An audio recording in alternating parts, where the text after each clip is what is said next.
ओम शांति। 14 जुलाई 2022। अभी पढ़ेंगे मीठे मीठे शिव बाबा की मुरली। मीठे बच्चे, सब संग तोड़ मुझ एक बाप से योग लगाओ, तो तुम मेरी पूरी में आ जाएंगे, अंत मते सो गति हो जाएंगी।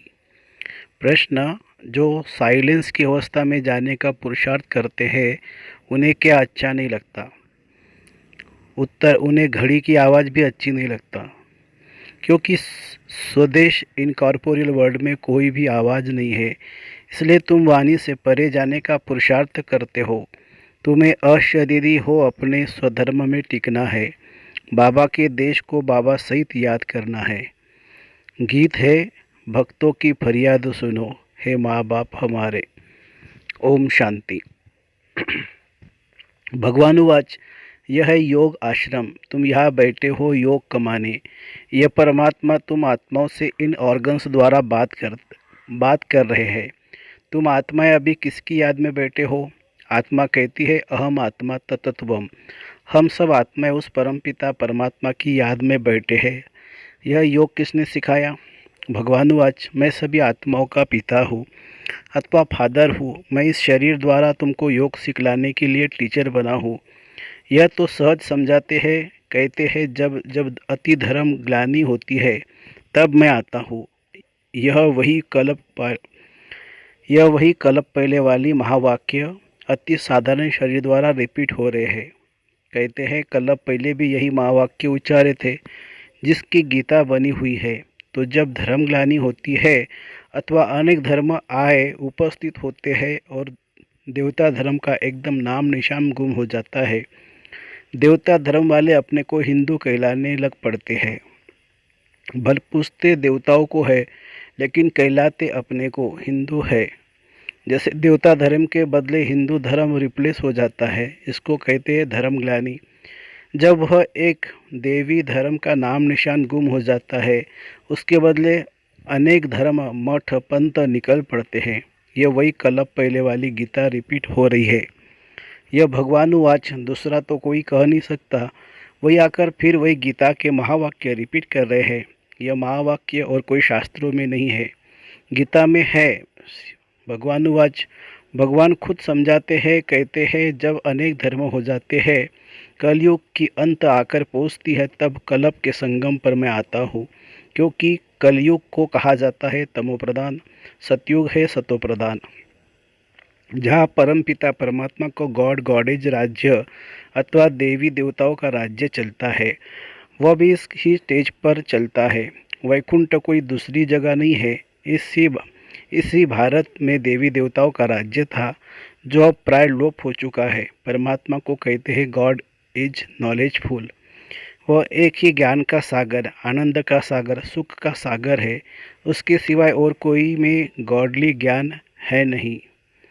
तो दूसरा कोई को ज्ञानी कैसे कर सकते हैं? वह कहते हैं कि यह नॉलेज देने के लिए मुझे ही आना पड़ता है। जब तक वह स्वयं आकर नॉलेज न देवे, तब तक कोई नॉलेजफुल नहीं बन नहीं सकता। इस गॉडली नॉलेज को ही फिलॉसफी कहा जाता है, जिससे आत्मा पावन बनती है। अब प्रश्न उठता है कि तुम यहाँ किस लिए आए हो? तुम कल्प पहले मुआफिक फिर से आए हो, गॉड से गॉडली नॉलेज प्राप्त कर पावन बनने के लिए। ये नॉलेज प्राप्त करने के लिए इस गॉडली स्कूल में ज्वाइंट होना पड़ेगा। दूसरा कोई को गॉडली नॉलेज दे नहीं सकता। वो कहते हैं हम सब में गॉडली नॉलेज है। कौन सी नॉलेज है? कह देते ईश्वर सर्वव्यापी है, लेकिन परमात्मा कहते हैं कि यह मिथ्या ज्ञान है। मैं तो सर्वव्यापी नहीं हूँ। मैं तो जो हूँ, जैसा हूँ, तुम बच्चों के आगे प्रत्यक्ष होता हूँ। जब तक मैं अपना ज्ञान स्वयं आकर न सुनाऊँ, तब तक मुझे कोई जान नहीं सकता और न कोई मेरे पास पहुँच सकता है। इसलिए मुझे आना पड़ता है, और मैं आता हूँ कल्प के संगम पर, बस। और जब मैं आता हूँ, तब ये ज्ञान देने वाले डॉक्टर ऑफ फिलॉसफी, साधु महात्मा बहुत है। वह भी यही ज्ञान देते हैं कि हम सब परमात्मा हैं। अब एक तरफ कहते परमात्मा एक है, दूसरे तरफ उन्हों की अनेक मतें। अब किसकी मानना चाहिए? उन्हों को गॉड ने तो मत नहीं दी थी ना, तो एक तरफ है गॉड की मत, दूसरे तरफ इतनी अनेक मतें। तब परमात्मा कहता है, इतने सब अनेक मत को खलाश कर एक मत स्थापन करने मुझे आना पड़ता है। कल्प कल्प का यह प्रोग्राम मेरा अनादि नूंदा हुआ है। दूसरे किंग्स आदि को तो 8-10 दिन का प्रोग्राम रखते हैं, लेकिन परमात्मा को तो कल्प कल्प का प्रोग्राम अनादि गीता में नूंदा हुआ है। ब्रह्मा के गुप्त वेश में ब्रह्मा तन में आकर कहते हैं कि मैं वही कृष्णपुरी स्थापन करता हूँ, जहाँ होली गॉड गॉडेज राजा रानी तथा प्रजा होते हैं। तो वह स्थापन कर फिर कृष्ण के रूप में वह जन्म लेते हैं। ये तो बिल्कुल साफ बता रहे बच्चे, वह अब वही गीता का एपिसोड रिपीट हो रहा है। मौत के सामने इसलिए सभी संग तोड़ मुझ एक परमात्मा से योग लगाओ, तो अंत तक मते सो गति होगी। तुम मेरी पूरी विमाने मेरे धाम में आ जाओगे। परमात्मा इस तन में बैठ अपने बच्चों को, आत्माओं को कहता है, हे मीठे बच्चे, मैं अपने अनादि प्रोग्राम प्रमाण आया हूँ। अब विनाश सामने है, इसलिए मुझ बाप से योग लगाओ और सभी संबंधियों को भूल जाओ, अथवा सब दीवे बुझाकर एक दीवा जगाओ, तो मैं तुमको पापों से मुक्त कर अपने पास बिठा दूंगा। इस तन द्वारा स्वयं परमात्मा बोल रहे हैं। कैसा सहज समझाते हैं। कहते हैं, भल घर में जाकर योग लगाओ, वापस तो सबको जाना है। ऐसे तो नहीं कि सिर्फ बूढ़े जाएंगे, बच्चे बच जाएंगे। देखो, जापान में बॉम्ब छोड़ा तो छोटे बड़े जानवर पंछी सब मर गए, या सिर्फ बूढ़े मरे। वह तो छोटी रिहर्सल थी, अभी तो बहुत इम्प्रूवमेंट हो रही है। देख रहे हो ना, बॉम्ब्स तैयार है, हिस्ट्री रिपीट अवश्य होगी। तो तुम मुझ परमात्मा को याद करो, दूसरा न कोई। जैसे मीरा को एक गिरधर ही याद था और सब लोकलाज कुल की मर्यादा छोड़ दी, वैसे ही तुम मुझ परमात्मा को याद करो। दूसरे जो मामा चाचा याद पड़ते हैं, उसका संन्यास करो। यह सब कलयुग के बंधन है। तुम मेरे से योग लगाने से ही मेरे से मिल सकते हो। जब अपने को बच्चा समझे, बाबा से योग लगाए, तब वो खुशी आवे, लेकिन उल्टा योग लगाते तो वो खुशी नहीं आती। या बहुत आते हैं, कहते हमारा मन वश नहीं होता है, वो आनंद नहीं आता है। अब वो आनंद का सागर तो परमात्मा है, उनसे योग लगाते नहीं तो आनंद कैसे आएगा। पास्ट कर्मों अनुसार सबको अपनी अपनी बुद्धि मिली हुई है, इसमें परमात्मा क्या करे। परमात्मा तो सबको इकट्ठा पढ़ाते हैं। कोई तो यहाँ ही पढ़कर फिर पढ़ाने लग पड़ते हैं, कोई तो पहली पोथी में ही मुंझे हुए हैं। तो यह भी बुद्धि का चमत्कार है। क्लास में भी कोई पहला नंबर आते हैं, कोई फेल होते हैं। क्यों? क्योंकि बुद्धि पर सारा मदार रहता है। इसमें परमात्मा क्या करे। सबकी तीक्ष्ण बुद्धि करे तो सभी पहला नंबर आ जाए। जब कोई पर ग्रहचारी होती है तो कितनी भी दवाई करो, उसका असर नहीं होता है। और जब उतरने का टाइम आता है तो मिट्टी चपटी से भी बीमारी ठीक हो जाती है। तो जब समय आएगा तो यह पॉइंट्स भी किसी की बुद्धि को टच हो जाएगी। अभी कई नहीं सुनते हैं, आगे चल सुनने लग पड़ेंगे। इसमें हमको राजी रहना पड़ता है। परमात्मा के आने जाने, ज्ञान सुनाने की गति ही न्यारी है। दूसरी मुरली, ओम शांति। घड़ी का भी आवाज़ नहीं चाहिए, क्योंकि अभी हमारी वानप्रस्थ अर्थात वाणी से परे अवस्था है। अब वाणी से परे जाते हैं, इनकॉर्पोरेट वर्ल्ड जहाँ आत्माएं रहती है, वहाँ वाणी नहीं है, सुप्रीम साइलेंस है। तो इस साइलेंस अवस्था में पहुँचने का पुरुषार्थ करते हैं। इसलिए आवाज़ अच्छा नहीं लगता है, उस स्वदेश में आवाज़ नहीं होता है। इसलिए वानप्रस्थ अर्थात वाणी से परे जाने के लिए हम पुरुषार्थ करते हैं। वानप्रस्थ का अर्थ ही है निर्वाण देश में जाना, जहाँ हम तुम और सारी दुनिया की सोल्स निवास करती है।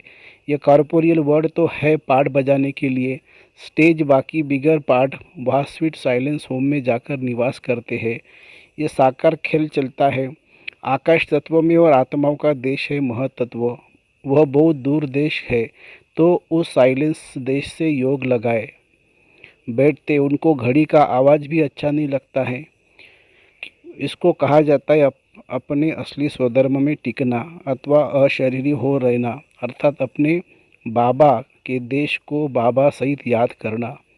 क्योंकि अपना बाबा है उस दूर देश का रहने वाला, वहाँ से आता है इस पराये देश में। पराये देश में क्यों आता है? अपनी बादशाही स्थापन करने और गुप्त वेश में आता है। इनका पाठ है इनकॉग्निटो। जैसे तुम्हारा ये पुराना शरीर है, ऐसे मुझे भी पुराने शरीर में प्रवेश कर इस पुरानी दुनिया का, पुरानी सृष्टि का विनाश और नई दैवी सृष्टि की स्थापना करने आना पड़ता है। तो पुराने घर में जो आएगा तो ज़रूर शरीर भी पुराना लेना पड़ेगा। नया दिव्य शरीर आए कहाँ से? तो भी है इनका पुराना तन, जिस तन से श्री कृष्ण की राजधानी स्थापन करते हैं। तो इनके पास जो आते हैं उनको पहले साक्षात्कार भी उस वैकुंठ का होता है।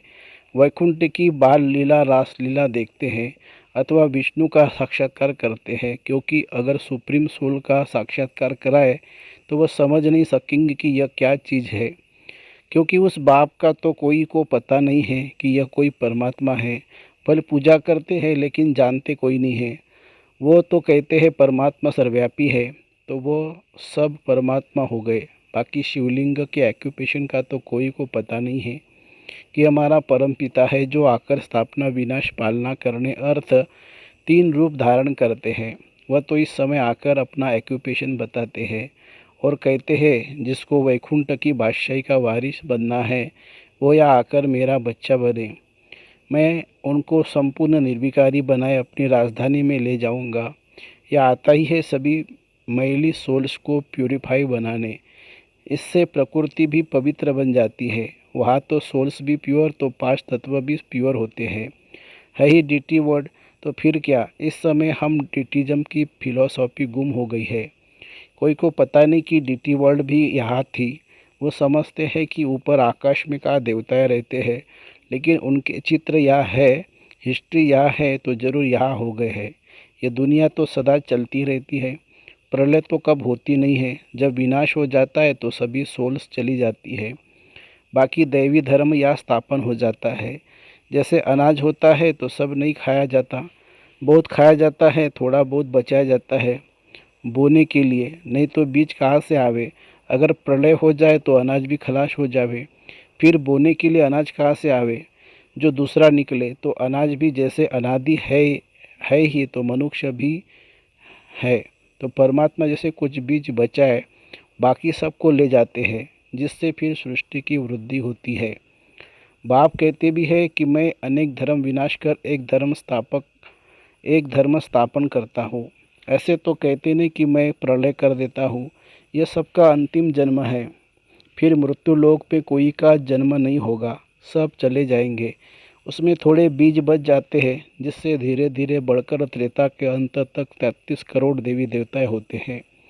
फिर दूसरे धर्म नंबरवार आते जाते हैं, उनमें भी ऐसे ही धीरे धीरे वृद्धि होती जाती है। यह ड्रामा का राज भी तुमको ऑलमाइटी बाबा ही आकर बताते हैं, इसलिए इसको कहा जाता है गॉडली नॉलेज।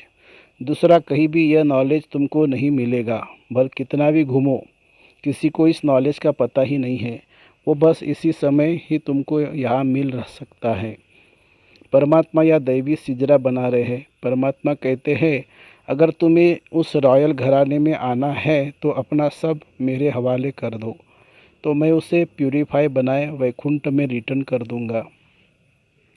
यह तो जानते हो बाबा अभी आए हैं, फिर कल के बाद आएंगे। घड़ी घड़ी तो नहीं आएंगे। कहते हैं बच्चे हम आए हैं तुमको स्वच्छ होली बनाने। वॉइसलेस को ही होली कहा जाता है। बाकी यह जो बीड़ी सिगरेट शराब आदि पीते रहते हैं उनको होली नहीं कह सकते।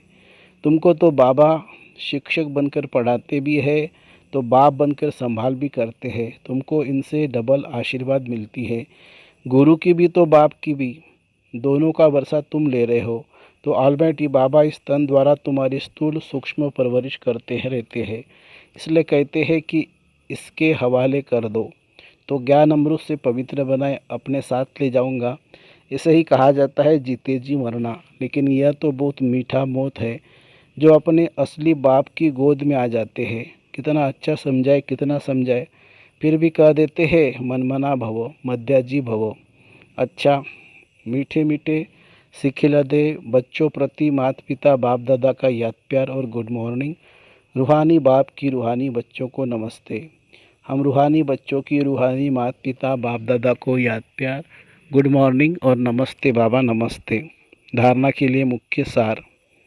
अपने असली स्वधर्म में ठीक अशरीरी बन बाबा के देश को बाबा सहित याद करना है, साइलेंस में रहना है। दूसरी पॉइंट, रॉयल घराने में आने के लिए अपना सब कुछ बाप हवाले कर प्यूरीफाई बनना है। वरदान, बाप द्वारा प्राप्त हुई सर्व खजानों को कार्य में लगाकर बढ़ाने वाले ज्ञानी योगी तू आत्मा भव। बाप दादा ने बच्चों को सर्व खजानों से संपन्न बनाया है, लेकिन जो समय पर हर खजाने को काम में लगाते हैं उनका खजाना सदा बढ़ता जाता है। वे कभी ऐसे नहीं कह सकते कि चाहते तो नहीं थे लेकिन हो गया। खजानों से संपन्न ज्ञानी योगी तो आत्माएं पहले सोचती है फिर करती है, उन्हें समय प्रमाण टच होता है, वे फिर कैच करके प्रैक्टिकल में लाती है। एक सेकंड भी करने के बाद सोचा तो ज्ञानी तो आत्मा नहीं कहेंगे। स्लोगन है, स्वभाव और विचारों में अंतर होते हुए भी स्नेह में अंतर नहीं होना चाहिए। स्वभाव और विचारों में अंतर होते हुए भी स्नेह में अंतर नहीं होना चाहिए। अच्छा, ओम शांति शांति शांति। शुक्रिया बाबा, शुक्रिया। Thank you Baba, thank you.